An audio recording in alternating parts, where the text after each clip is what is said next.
tellement qu'il y a des gens bazwaki mbongo na bango bake kopesa bakuluna ya bakota mbanzalemba na cadre ke babuka babanki basala désordre. Nous sommes à la banque, vous voyez que il n'y a rien qui a été laissé ici. Tout ce que vous voyez ici, ce sont des cartes bancaires. Ça, ce sont des cartes bancaires. Ici, on est à la banque. Même le coffre-fort a été forcé. Le coffre-fort a été forcé. Le ministre de la FCC a une mission ya kosala o babengi côté la présidente de la République pour des bananes a échoué. Mwanda Nsemi alali soka salaki ba cauchemar alamuki na tongo alobi nzamba yebisi ye akomi président de la République a s'autoproclamé. Mais regarde comment cet homme azolakisaki aza ba problème à Moutou. Ce qui démontre que c'est fou, c'est quelqu'un qui rêve. So botali na ba image ya Mwanda Nsemi. Moi sinon avant d'aller pembe.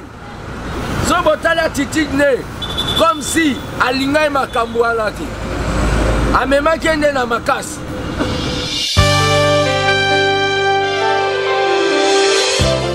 Merci d'être nombreux devant vos postes téléviseurs, devant vos laptops, devant vos téléphones Android, en train de me regarder. Merci à tous nos abonnés de Préli TV, de notre très cher frère Michel Ochoudi. Merci à Michel Ochoudi parce que la moni quand tu vu 1000 sous et ça la bien. Toi na qui na compte na moni lo et vimbi ça la bien. Tu na bête tout dans Western réunion et ça la bien. Merci Nayo, merci à tous nos partenaires de Bongana Media, notre chaîne Bongana Media. Continuez de vous abonner massivement dans nos deux chaînes partenaires. Tu regardes toujours ça la kaka musala kitoko.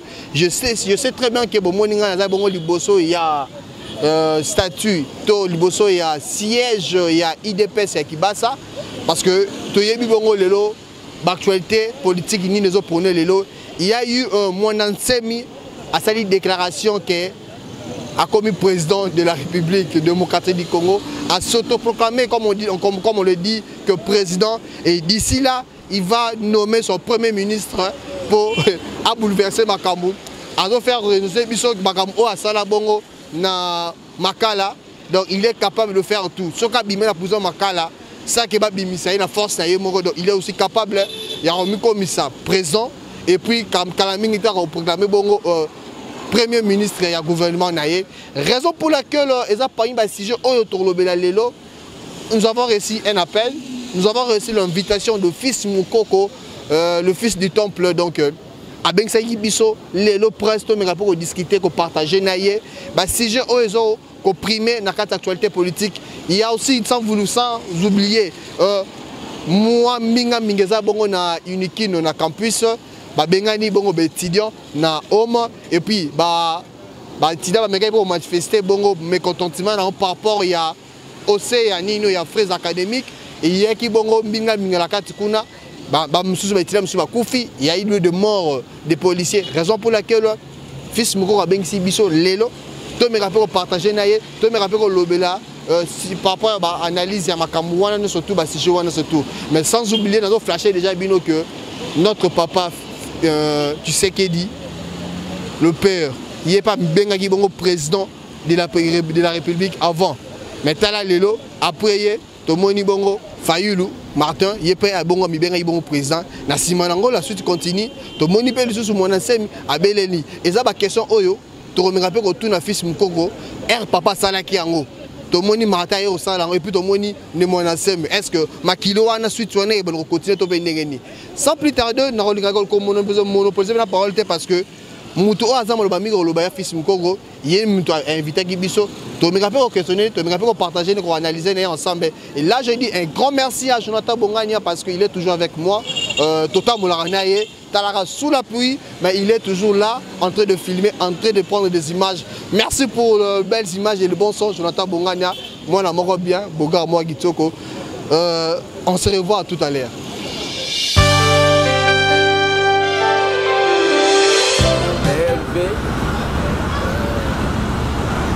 Le nouvel an tobengi bino lelo biso armée des bâtisseurs tisérédistes, association na kati ya UDPS, mpona kosala un peu ba mise au point sur la situation politique dans la République démocratique du Congo. Donc ya liboso tolobela et la situation oyo ezopase na oyo babengi colline inspirée, c'est-à-dire Inikine ou campus de Kinshasa. Situation oyo suite na hausse ya prix, ya ba frais académiques et dégénéré tina oyo babengi suspension des activités.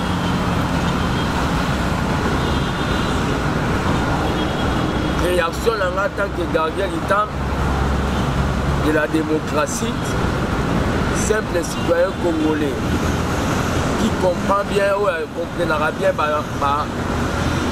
droit naïf. À l'époque à Kabila, Minerval ou frais académique et à la qui n'a pas dans le 200. Et maintenant, le ministre chargé de l'enseignement supérieur et universitaire, M. Thomas Louaka, a eu le double Nato ya 17. Et les étudiants vont moniquer pourquoi doubler Minerval Barabi va manifester. Les étudiants bazan a tort, to bazan a raison. Nana Goloba bazan n'a raison. Parce que tout le monde a un mot, na ba bengi na ba université.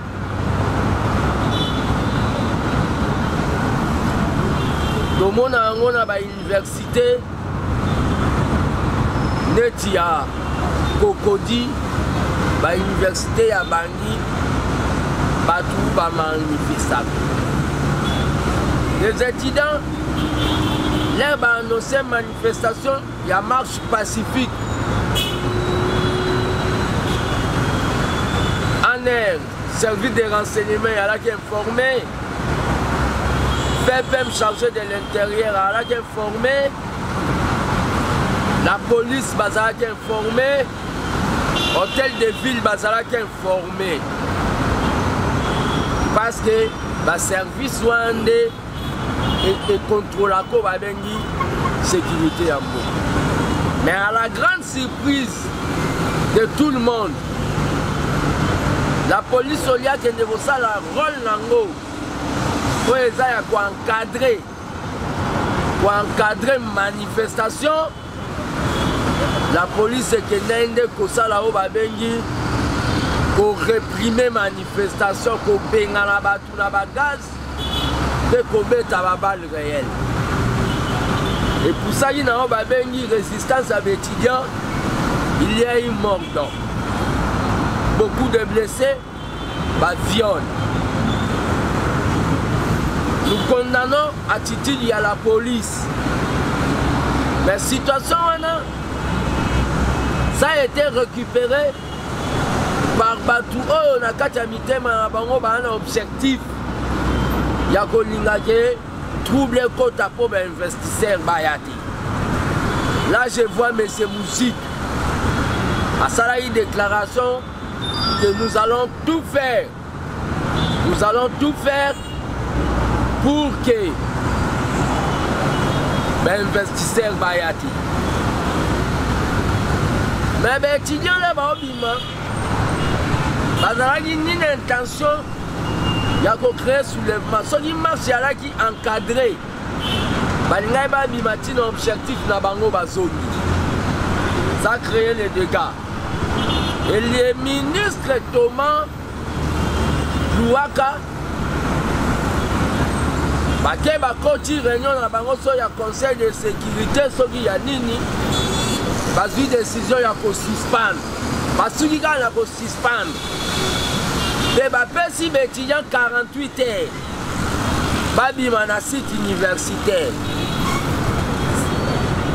babosani ke na kati ya baétudiant wana eza na bamisusu bapapa na bango bateka bafufu na bantaba mpo baya kotanga na kini babosani ke na kati ya baétudiant wana eza na bamisusu bapapa na bango bakota bakivu bateka bangombe mpo baya kotanga na kini bapesi bango 48 heures soki mpo baétudiant bakoma bafaser toyebi pete.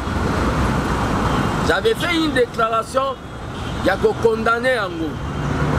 Mais le président de la République étant un socialiste, tellement qu'il y a des gens bazwaki mbongo na bango bake kopesa bakuluna ya bakota mbanzalemba na cadre ke babuka babanki basala désordre epesi ke président aye koloba pour des raisons il y a sécurité et d'assainissement, c'est-à-dire kobimisa infiltré nyonso suspension ezali mais eza de courte durée donc batutu baolanda tosali fermeture te ndenge kengo asalaki eza tout simplement il y a eu d'autres batu atangaka te mais akenda kolala na bahomme baosala contrôle physique azolala na homme mpo ayebi ke site universitaire eza inviolable abima mpe libanda aye kosala baassassinat azongi alala. Donc il y a des gens qui font ça alalaka nde vraiment na site universitaire mpo ayebi ke kuna soda akotaka te yango nde babi c'est pour nettoyer. Toboyaki suspension Thomas Louaka mais tolobi tout simplement ndenge mokonzi mboka alobi mpe akokutana baétudiant lelo ndenge mokonzi mboka alobi tosengi na baétudiant oyo baza bauta barégion baprovince libanais kutu auta liban sénégalais auta sénégal mais ayawa azalaka na ndeko oyo bauta baprovince en attendant mesure wana bakende nanu kosenga oyo babengi séjour ya mokuse epa bandeko na bango babiloko Thomas Louaka azosala makambo ya baétudiant donc eza babiloko moko boye ezolakisaka baministre nyonso ya FCC baministre nyonso ya FCC baye na mission ya kosala oyo babengi kotiela président de la République pot de banane a échoué. Ba ministre ya FCC avant bakota conseil des ministres basala nanu conseil na bango ya ba FCC bakota na ba réunion na bango pona oyeba ndeni yo ko bloquer na ministère longa na ko bloquer bi.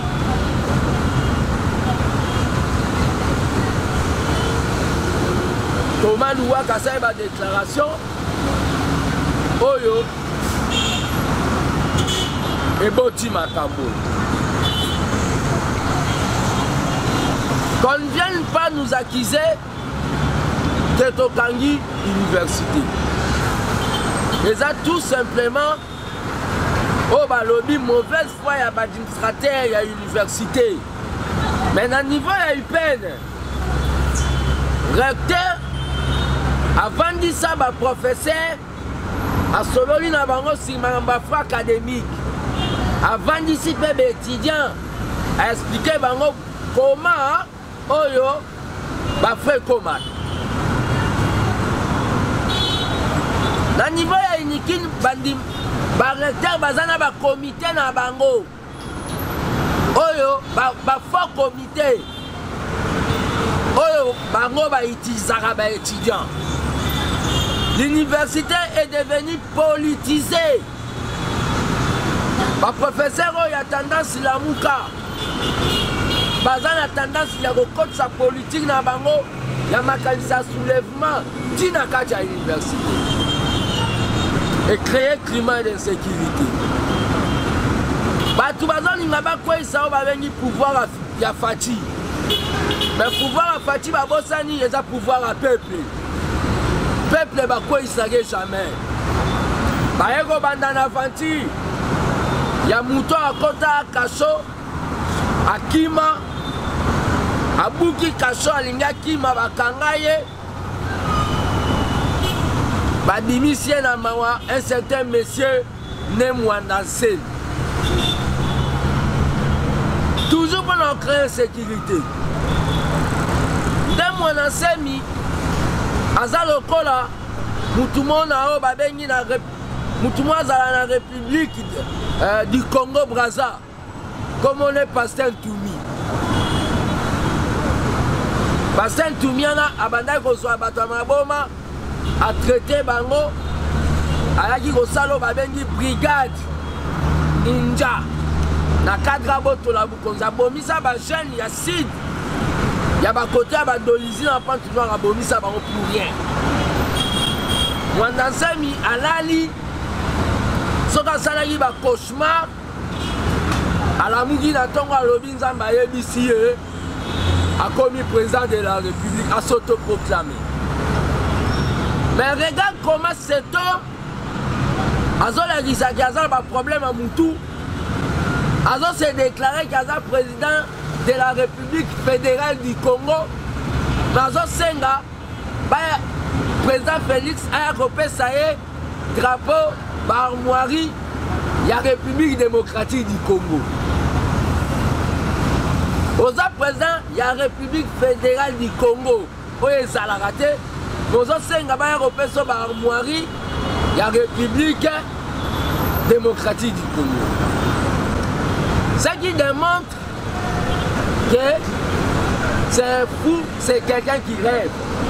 So botali na ba image ya Mwandansemi moi sinon avant d'aller pembe so botali atitine comme si alingai makambo alaki amemaki ende na makasi. Mais Mwandansemi on ne doit pas laisser ces histoires. On ne doit pas laisser ces histoires. Pourquoi? La personne du président de la République est sacrée selon la constitution congolaise. Fati azaneti nzambe awa na Congo. Nzambe alinga banzambe abike kote. Nzambe kutwa lola alinga banzambe abike kote. Ces histoires de président élu, aujourd'hui, président autoprogrammé, les années, Bolingi, Nzamba zone d'ima vivre na bao babeng banzamba bikeko. La place de Mwandansemi, pour n'angai na omona, pour à la l'aise, avant de calme, les agas na cacho. Place il y a Batounet qui va faire pour azale dike ezaka na kaso tremblement de terre récent maté.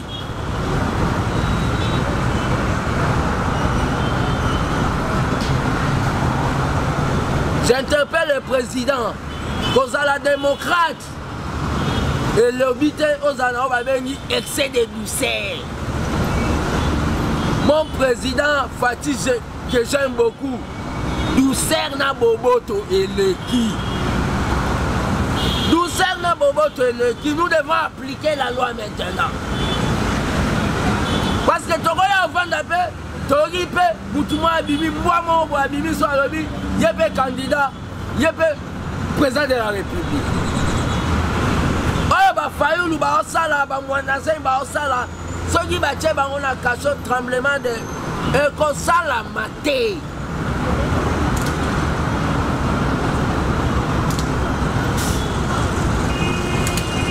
Et ça, on répond à la situation. Situation, on a dénoncé. Tant que Quinois, et ça tout simplement, on veut créer ma tension pour déstabiliser le pouvoir. na niveau Katanga baventurier moya bakata Katanga batombolaki drapeau na bango na ba rêve ya sécession Katanga ezochomba échoua. C'est toujours pour déstabiliser le pouvoir. Au niveau équateur, tous ont dénoncé déjà. Oh, balobi que Etoko, phénomène Etoko. Et l'Union. J'interpelle les ministres, les VPM, les vice-premiers ministres de l'Intérieur. Tu es de mon parti, Papa Gilbert Kankonde. Mais de toute façon, c'est la Moussala. Au salon vraiment bien tri. Vérité à Bokabouanité. Ministre intérieur Azali le col à Obabengi Superman. Aza Superman. Donc, Sora Yoki Likamuguna a Pumbwe Mbaramoko. On a trop administratif. J'interpelle les VPM chargés de l'intérieur. Le problème qu'il y a, c'est quoi? Makambozo les Kalamboko. Les autres senga biso ba Congolais toteli. Les autres senga. Le régime Kabila avait déjà planifié des histoires. Oh babengi ya mafia. Dans le ministère, il y a défense. Soda Moaero Lukanga Lobby, depuis 2016, prime il y a 1 million et quelques. Salaire des assos 100. Mais prime il y a 1 million et quelques. Depuis 2016, et Bimakana Banque Moro a Zoangote Tile. Il y a une affiche. Il y a Banque Wana. Ce sont des histoires. Oh, ils ont salama en beaucoup.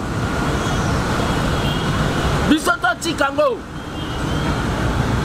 C'est pour cela, dans quelques jours, l'armée de Baptiste Tshisekedi va lancer ce qu'on appelle caravane anticorruption. Caravane anticorruption, et qu'on va dans la cité de l'OIA. Voilà ma université, il y a une qui est bandit. Va conseiller qui a même présence à un voyage. Va tête. Mais si vous avez un na Pullman Hotel, il y a un projet, il y a un projet, il y a un punda memai. C'est ce que quelques conseillers du président Bazo Sall. De vérifier la diaspora. Tu éviter ce Venezuela. Tu éviter. Tu as des combattants diaspora. Les combattants diaspora, ils sont tous les bibans. Oh, on a continué à faire des choses qui sont pas finies. Tout ça, c'est des sens.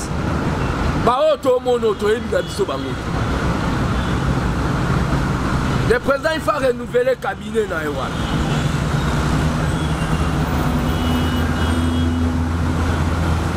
Dans la mamboisson de moutons, tirer et l'équipe pour lancer un projet avec sans étude de faisabilité.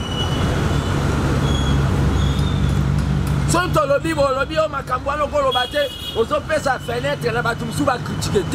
Tu as quitté bon. Bon batté. Ce qui régime n'a pas échoué. Ton bon régime est échoué. Président vraiment. Tous les 5 vraiment président. Tu as dit que Oyo Carabas.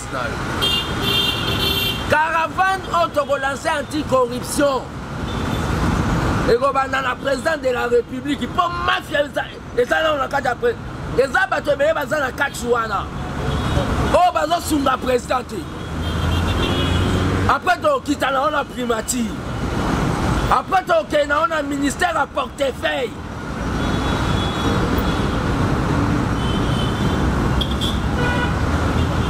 appel les a lancés na ba combattants. Mais le problème dans le Lingana qui c'est zani. Biloko tout bon mona o, ya ba mwana semi ba université ba biloko. Eza ba dinosaure ba to Kabila. Oh ba kanisa yi ke carrière na ba mweza être ministre. Il y a des gens na mutu ba kokala kolongwa na gouvernement te. Ba tuna di ba bossab. Batu wana nyoso bashadaga batu wana balinga olongwa te. Bango carrière na bango fa bazaka ministre. Bango nde bazo monter ba biloko wana. Na idée que biso to échoué. Peuple telema. Partout yo za so moni kamoko boye. Obenga na numéro na ona opesa na.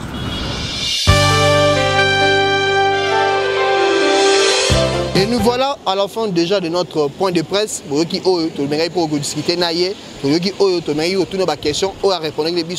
maintenant, nous sommes là, d'ailleurs, dans le siège, le vice-président interfédéral, il y a IDPS qui bat ça, pour discuter par rapport au sujet du jour. Mbote. Bonne santé. Non, santé malam. Santé malam, ok. Nous savons bien que Monasé a s'autoproclamé président de la République. Est-ce que Maïro a ça là? Et ça a la force aussi, non,